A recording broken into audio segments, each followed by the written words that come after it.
നമ്മെ ആരും പരിഗണിക്കുന്നില്ല, സ്നേഹിക്കുന്നില്ല, നമുക്കാരും വില കൽപ്പിക്കുന്നില്ല തുടങ്ങിയ ചിന്തകൾ ഒറ്റപ്പെടലിൻ്റെ അഗാധ വേദനകളിലേക്ക് നമ്മെ നയിച്ചേക്കാം.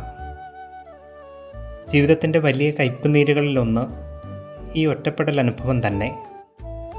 എനിക്കാരും വില നൽകുന്നില്ല എന്ന ചിന്തയുടെ കാരണം ഞാൻ വിലയുള്ള വ്യക്തിയാണെന്ന് അഗാധങ്ങളിലെവിടെയോ ഉള്ള ബോധ്യം തന്നെയാണ്. ആ ബോധ്യം എന്നിൽ നിക്ഷേപിച്ച വ്യക്തിയെ കണ്ടെത്തുകയാണ് എൻ്റെ ജീവിത സായുജ്യം. ആ വ്യക്തി മറ്റാരുമല്ല, ക്രിസ്തു തന്നെയാണ്.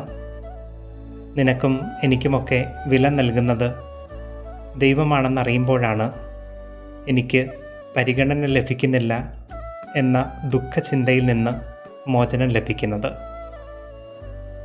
ഏകാന്തതയിലിരുന്ന് ക്രിസ്തുവിനോട് ചോദിക്കുവാൻ സാധിക്കുന്ന നല്ലൊരു ചോദ്യമാണത്. എനിക്കെത്ര വിലയുണ്ട്?